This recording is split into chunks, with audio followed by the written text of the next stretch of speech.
Happy Tackle Tuesday, y'all. My boy Adam is coming up with an overview on shark fishing weights, so stand by for that. I wanted to hop on to let everyone know that is not a part of the Facebook group Land-Based Shark Fishing. Join that group. Adam and I are doing these Tackle Tuesdays for that group, specifically for the new members, to try to teach you guys some good fishing practices, okay? But we're going to incentivize you guys for every post starting from now into the last episode, so 5 more episodes.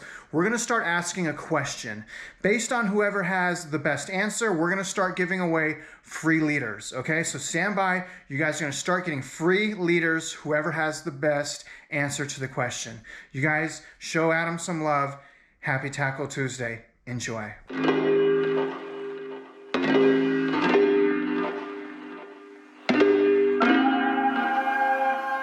Hey everybody, it's Adam here with Apex Onshore, and welcome to week 7 of the Tackle Tuesday series in collaboration with Spartan Tackle.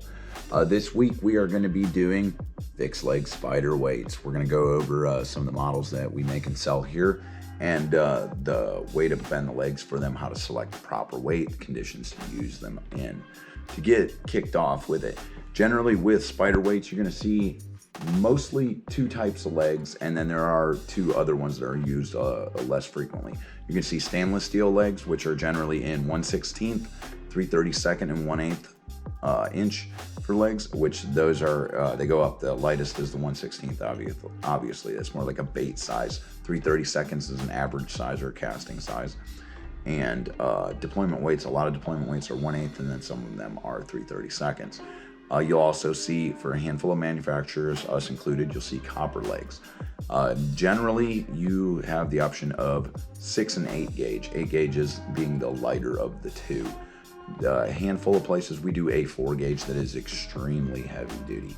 It's more like a kayak anchor, or if you're using huge top shots, very heavy water conditions. So when you're using spider weights, the weight actually does not have much to do with actually holding your bait. What is holding your bait is the strength of the legs. The weight just gets your bait down to the bottom quicker. So you can use a 10-ounce weight with 1/8 legs to hold a huge bait with a longer top shot and pretty good current. It's just, it being a lighter weight, it may end up sweeping down the beach a little farther before it actually makes the bottom. If you're using too light of a weight, you can actually, and the current's high enough, it can actually completely avoid hitting the bottom at all. So it can just sweep all the way down the beach. But as long as you have a sufficient amount of weight, you can hold with a very light weight. So first off, we're gonna go through some of the different sizes we got. We start at 2 ounce and we end at 32 ounce.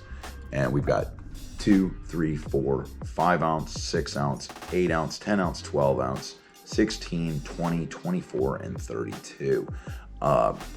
The 2 through 8 ounce are generally the casting sizes. Deployment sizes are generally from 8 ounce and up. You can mix and match. I mean, if you want to throw a 20 ounce weight with a casting rod, knock yourself out. It's just, it's not intended so much for that. So you can generally keep with anything under 10 ounces. It usually makes a decent casting weight. Going over it, when you're bending your legs, there's 2 different techniques you want to use for casting versus deployment. With deployment, you can bend your legs. This is actually a personal preference of mine that holds extremely well. They dig in very deep, and it's very hard for it to pull out. You can also spread them out a little bit wider, or spread them at a direct 45 as this one shows. And if you spread them out a little bit wider, they'll pull out a little bit easier. The closer you have them to the body, the harder they're gonna hold. And if you shorten up the legs, usually they're gonna hold a little bit tighter too, because it's gonna take more force to straighten them out. Now, with casting weights, you're gonna want to bend your legs in a little bit different position.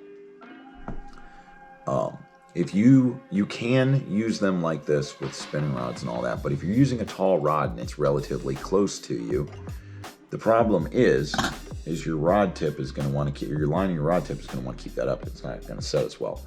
So we bend them like this. So even if the rod tip is high and lifting the weight up, it's going to dig in and grab.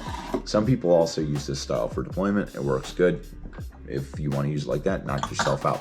You can actually adjust the holding pressure by how much is bent at this end too. Do a little bit of experimentation, see what ends up working for you. Again, if you've got shorter legs, they're going to be a little more difficult to bend out, so you can bend them in like this.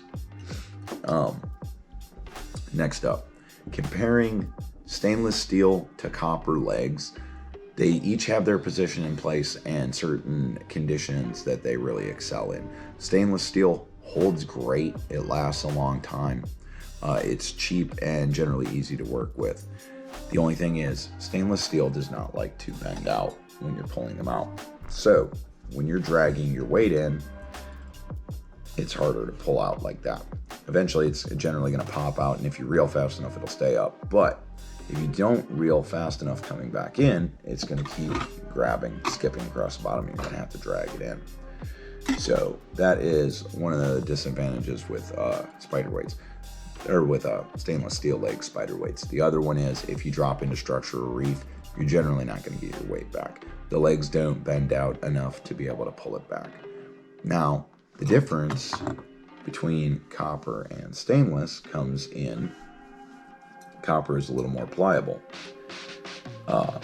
8 gauge copper is roughly equivalent to 3/32 stainless in holding power. 6 gauge copper is roughly equivalent to 1/8 stainless in holding power. The difference is when you're pulling them in, copper, let's see if I can do this without scraping up the table. Okay, copper pulls out easier. So when you're coming in with it, it's not grabbing quite as much. So if you have a slower ratio reel, or for whatever reason, you're just exhausted at the end of it and you can't just skip it across the top, they won't grab as much. Also, if you drop into a reef, you have a better chance of retrieving your weights, especially if it's a lighter copper leg, because they will pull out a little bit more pliably through different angles. Now, the problem with copper weights is because they pull out easier, especially if you are using a heavier duty, stiffer, slower action rod and longer top shot, stuff that you can't feel, it's not as sensitive and you can't feel when the weight sets. Sometimes you can pull out the legs, and you can do this with stainless legs too, but the difference is you can't feel when the legs grab into the sand and you keep reeling up too much and it pops them loose. Well, the copper bends out with that. So there are certain situations where the copper is better, certain situations where the stainless is better. Generally, a lighter or more sensitive rod, something with a faster action tip and a shorter top shot's better with these. You're especially going to want to use stainless if you're using a heavier action rod, slower action, larger top shot. They'll generally hold just fine with the rougher water conditions once you set it. As long as you don't pull it out, you're pretty much good. So that is a general overview of this. Like I mentioned, we sell all of these through Apex Onshore. So we appreciate you tuning in this week. Go ahead and go visit Spartan Tackle and hit up their website and get some Morocco leaders for yourself if you need there. Sandbar 24s. And if you need to put in an order with Apex Onshore, website is almost finished, but for the moment, as always, message the business Facebook or the business Instagram, and I will get back to you as quickly as possible on it. I believe that's actually it. So, all right, fellas, ladies and gentlemen, I should say, tight lines.